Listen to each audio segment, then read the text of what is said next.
হ্যাঁ রেডি বলো নিউটনের প্রথম সূত্রটা কি?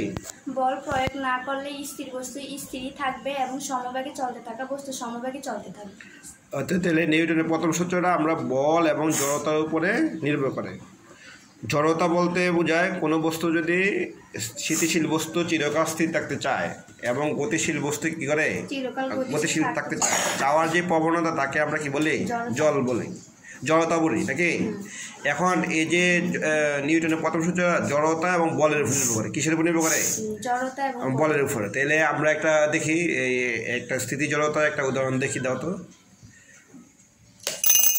লাস্টটা কি হয়েছে, এই যে আমরা বল প্রয়োগ করছি নেই, বল প্রয়োগ করার কারণে এই যে কেউ না কেউ এই যে ভারী বস্তুটাকে নিচের দিকে টানছে, ঠিক আছে।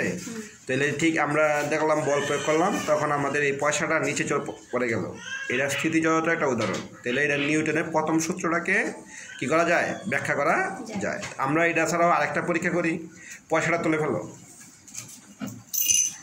এরপরে আমরা এই যে দেখো তো, এই যে না এটা না, এই যে এটাকে দিয়ে আমরা এইটা দেখি তো, এই বস্তুটা এই নিচে পড়েনি,